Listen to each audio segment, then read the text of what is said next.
chiamo Valeria Saggiomo, insegno cooperazione allo sviluppo all'Università. My name is Valeria Saggiomo. I teach development cooperation at the Orientale University of Naples, and I carried out several evaluation of development projects promoted by Diaspora Association or non-governmental organization. I have been collaborating with IOM, International Organization for Migrations, from the beginning of the Amico training course, which aims to strengthen the competences of Diaspora Association so that they can become promoters of development in their countries of origin. Within the Amico training course, I handle the module on project evaluation because your project sooner or later will be evaluated, so it is important to be ready. Don't think of an evaluation as a judgment. Think about the original meaning of the word evaluate, which means to attribute or give value to a project. I find that this meaning is better associated with your association's mission, that is to improve the living condition of your beneficiaries by creating social value. E allora cerchiamo di capire come attribuire, come identificare il valore sociale. Let's see how to attribute and identify the social value that you have created through your project. I'll give you some advice. First of all, think about your project. Get together, organize a meeting with your project partners and all others involved, and work out what has gone right, what has gone wrong, but mainly try to figure out in advance what the inspector or assessor will want to know, what will their questions be, and what criteria will they use to evaluate your work. Giudicare il vostro operato. Secondly, organize a mission. You are the ones to organize the mission. Imagine that you are accompanying the evaluator along an ideal path through places and activities to meet people who best represent what you've accomplished in the territory. And do this well in advance by preparing the people that will be interviewed. Thirdly, you will be the first person to be interviewed. Prepare all the necessary data ahead of time. Prepare a presentation and give the motivations behind your version of the project with positive and negative aspects. Take advantage of the presence of the evaluator. He or she is an expert who will guide your association toward growth and strength. Don't let them leave before they share preliminary evaluation results with you. This is an important moment for you and your project partners. È importante condividere con voi e anche con i partner che hanno partecipato al progetto. In ultimo, finally, what should you not do? Do not tell lies to the evaluator, or you might ruin a trusting relationship that you and the evaluator must have. Chi fa un percorso comune tra voi e il valutatore.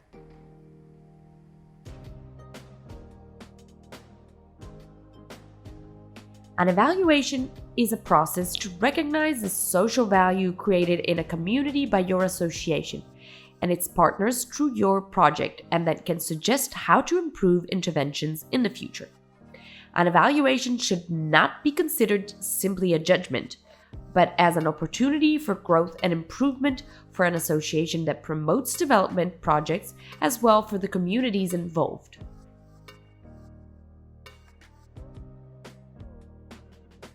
Evaluations are often carried out at the end of a project, to see if the project's development objectives have been achieved and to look at the positive and negative elements that characterize the project work, in view of any future plans.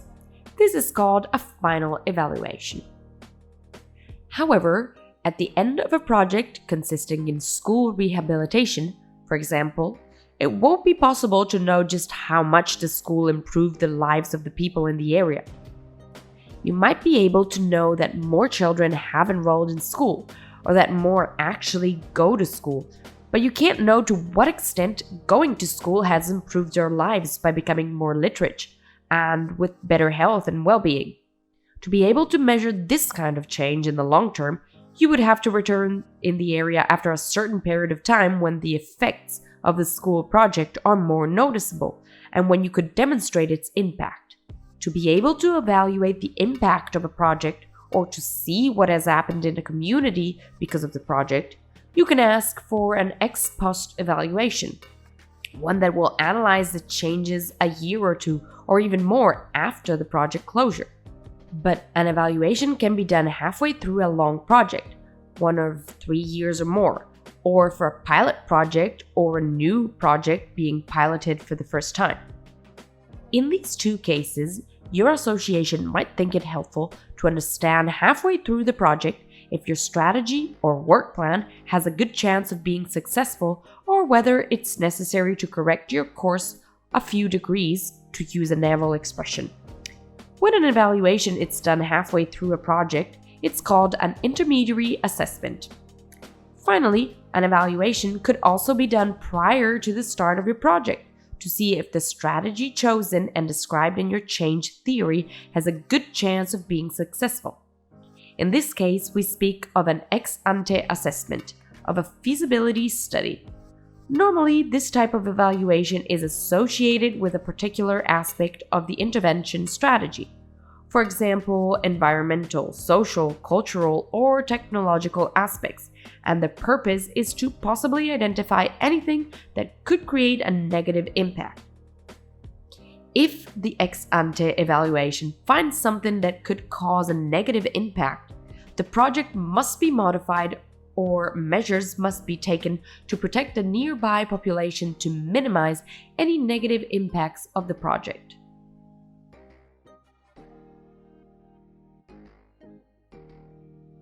When you work on a development project in close contact with communities and beneficiary group, there is a lot of emotion involved. The passion that moves you to work is a point of strength, but it can be a weakness if you are called upon to give an opinion about your project. It is known that passion can often influence one's judgment, and this is true also concerning the evaluation of a project.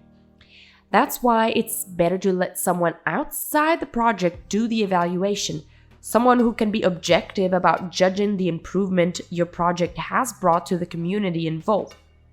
The evaluator will be an expert in evaluating development projects, someone with a lot of expertise and professional qualifications to guarantee credibility in the results of the evaluation. Moreover, it will be someone not involved with the project activities or with your association as a guarantee of impartiality and independence of judgment.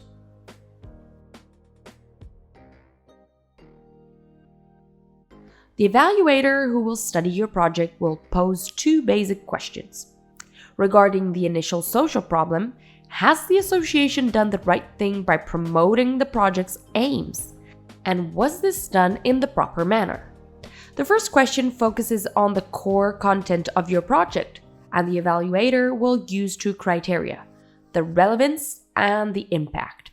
The second question is related to the methodology that will be assessed through the effectiveness, efficiency, and sustainability criteria. To get an answer to these two important questions, let's look at the evaluation criteria one at a time and to recognize the questions that the evaluator will ask himself and the answers he will look for.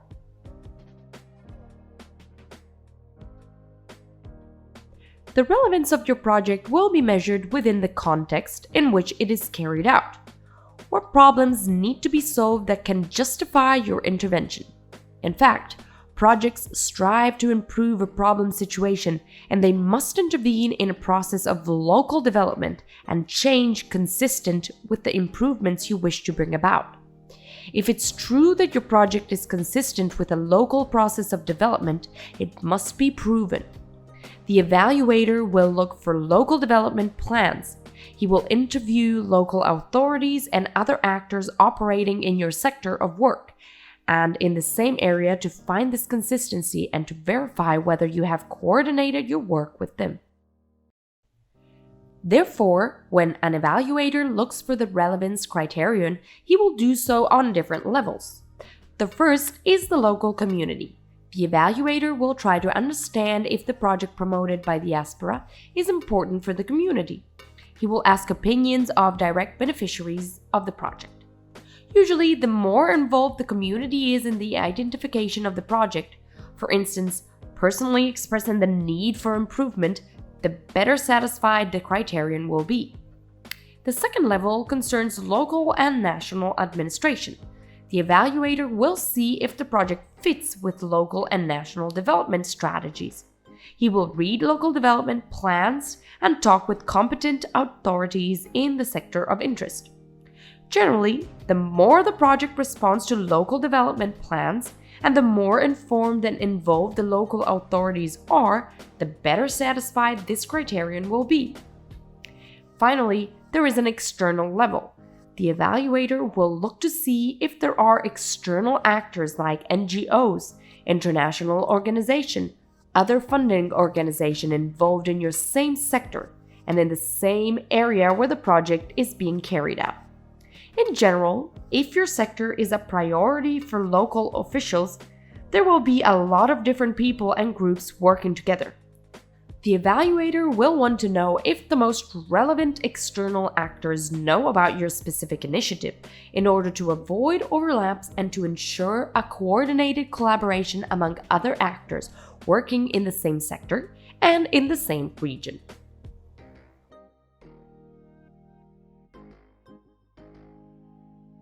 Notice what has happened at the end of the project, that is, what has changed in the life of the community where your project took place. This is the best way to judge whether the project was the right thing to do. The social impact of a project is the change produced by your intervention within the context where it was carried out.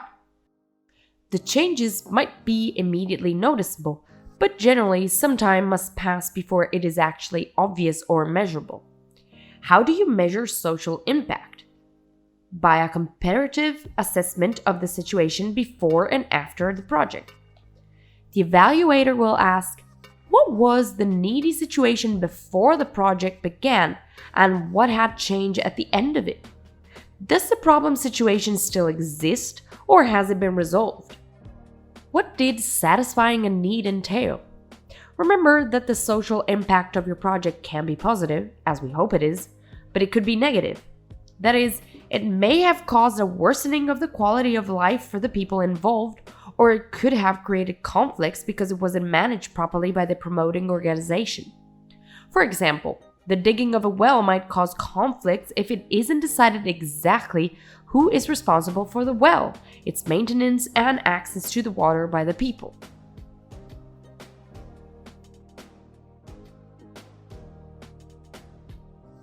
The criteria of effectiveness, efficiency, and sustainability refer to whether your association worked according to the plan and strategy you chose to achieve your objectives. The evaluator will try to understand if your choice of work method was a winning one. In particular, the effectiveness criterion regards the degree to which you met your project goals by carrying out actions that you feel would bring about the desired result. These steps are called intermediary results.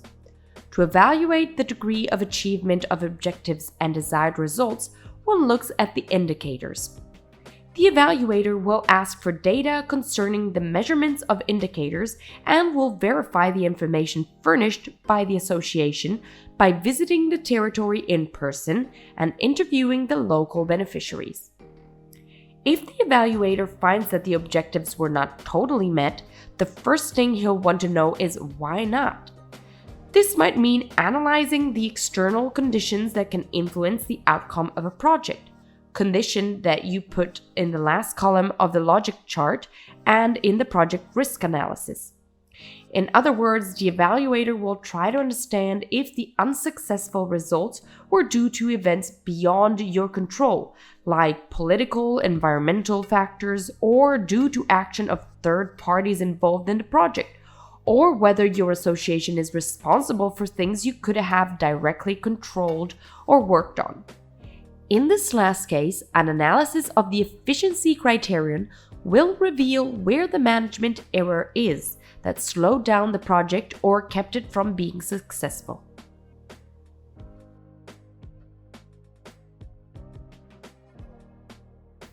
This refers to how well your association handled their resources in carrying out your project, with particular attention to resources of time, human capital, or the staff working on the project, and financial capital, or the budget. The evaluator will see if you have utilized well the time all over the project duration, or if there have been delays in carrying out activities and achieving results. In this case, he will try to understand the reason for these delays and what you have done to limit any damage that the delays may have caused. Attention! Every project has a life of its own, and like our lives, unexpected things can come up at any time, and we must be able to handle them. An analysis of the efficiency criterion doesn't necessarily mean that there were no difficulties in carrying out your project. That would be rare if not impossible. The analysis of efficiency regarding the way of your association, which was responsible for the project, identified and resolved any problems. Efficiency refers to your capability to manage the project and the relative resources, including your staff and the budget. An analysis of the efficiency of your association and your management skills is based on project documents, mainly on progress reports of the activities or monitoring of activities, which will be compared to the plan laid out in the initial project description document that includes the work plan or schedule of activities and the budget plan. The evaluator will interview people working on the project, and he will ask them to describe the various stages of work, any problem that arose, and how they were handled. These interviews are usually done one person at a time, alone, with the evaluator, so that the people interviewed can express their opinions freely.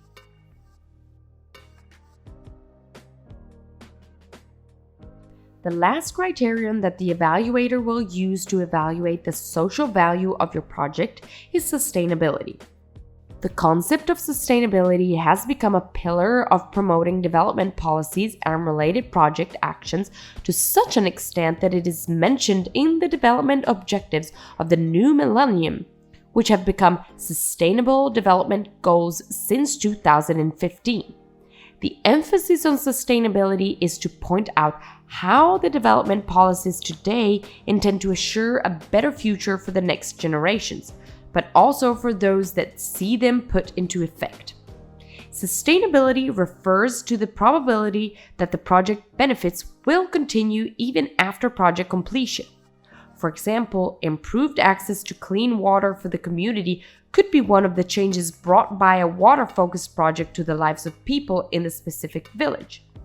However, you need to ask yourself if this change has a good chance of being permanent, or if, for some reason or other, the benefits of the water supply risk being interrupted.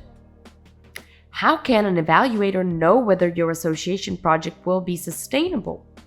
First of all, he will evaluate the degree of ownership in the project, or to what degree the local beneficiaries are involved and protagonists in the management of the new service offered. Generally, in the case of a new service being offered, like a well for clean water, the more active and responsible the local population is, the greater the ownership, the higher the possibility that the community will take over and maintain it over time.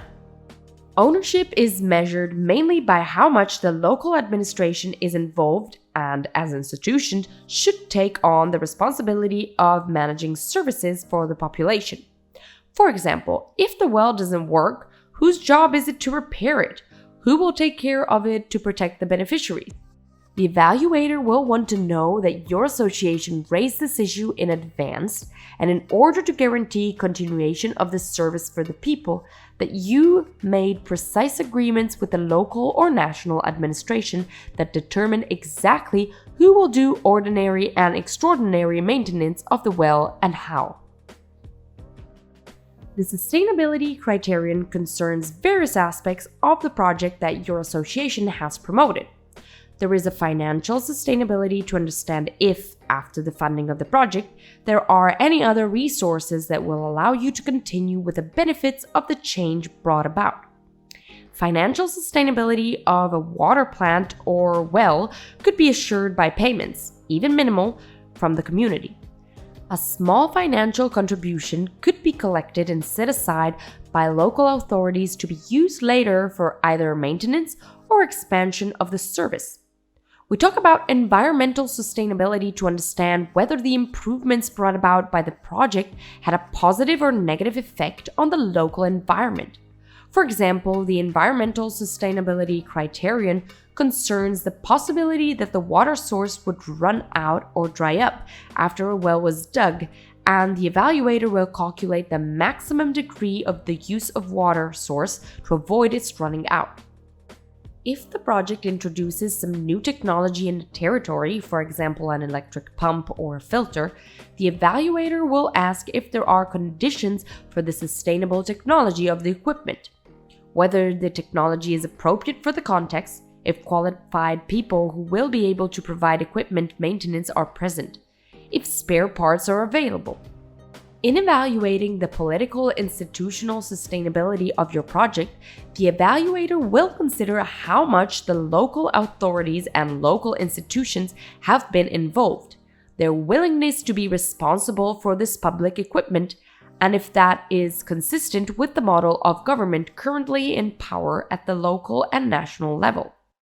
Finally, social-cultural sustainability will reveal how much your project has respected the principle and way of life of the community beneficiaries, or if, on the contrary, something new has been introduced that contrasts with local habits and customs that the beneficiaries consider to be important.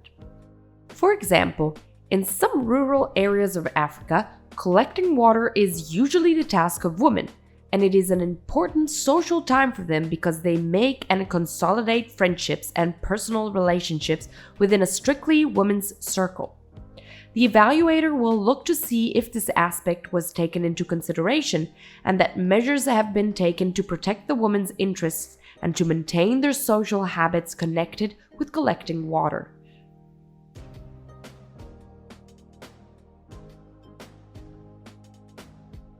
The more you are able to participate in the evaluation processes and include the opinions of important actors on the project, the more useful the results will be.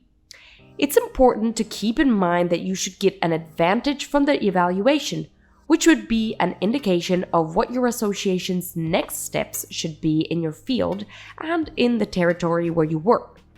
This means getting helpful results. The evaluation results will be in the evaluation document. How is the evaluation document composed? There is no standard format, but generally, one expects to find these elements: a summary of the main issues that emerge during the evaluation, the context where the evaluation is done, that is, a brief description of the reference country or town, of its problems that the project wishes to work on, a brief introduction of the project and its aims, the main area of activities, and who the partners are.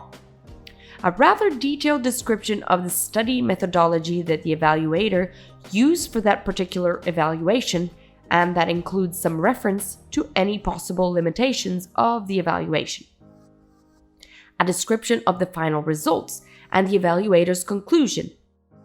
This should be a detailed description supported by proof of evidence based on data collecting during the evaluation, complete with stories of successes or failures written objectively in a way as neutral as possible. Moreover, it should respect an ethical code that all professional evaluators are aware of, and that follows the principle of do no harm. In other words, the document must not be damaging to any persons or groups that collaborated with the evaluation, either directly or indirectly. The lessons learned, expressed briefly, sometimes using bullets in the narrative, often emerge from an internal consideration of the project results that the association made in preparation for the evaluation, or that the evaluator stimulated during his evaluation. His recommendations on how to do better in the future or where to invest in the next stages of the program express an analysis done by the evaluator, but which must be shared with the staff members and partners as long as it is specific and feasible. While lessons learned refer to the past, to know what the association learned from their experiences, the recommendations refer to the future and are a guide to integrate in following program phases. An evaluation document written this way not only represents the project that your association has carried out in partnership with others, but it is an historical memorial of your work and a guide for the future, a useful reference when you write up a different project to improve the living conditions in your countries of origin and to bring about development also in your country of residence.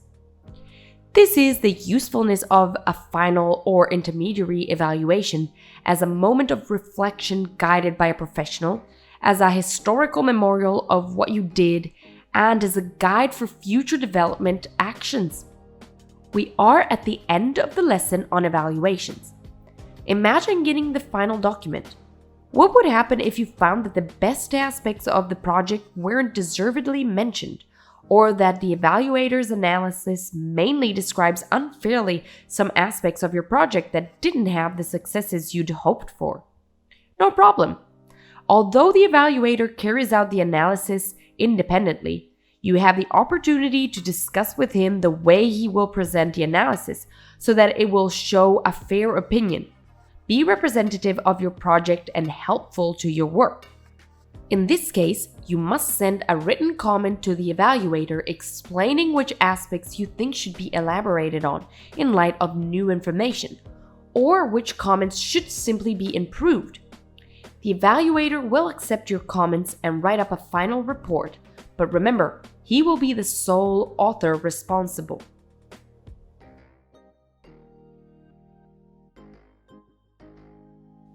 Based on the principles of transparency and accountability that all organizations that receive funding from donors or sponsors, public or private, are responsible for, your evaluation should have as widespread availability as possible.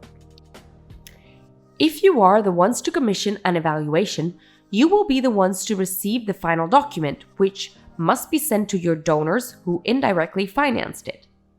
If, however, your donors commission the evaluation, then they must share the results and document with you. At any rate, it's a good idea to share the results of the evaluation with all those who participated in it or that have an interest in it. For example, the beneficiaries and the local authorities of the target territory. But considers that others could be inspired by your successes, or they could learn from your mistakes without making the same mistakes to the disadvantage of the beneficiaries.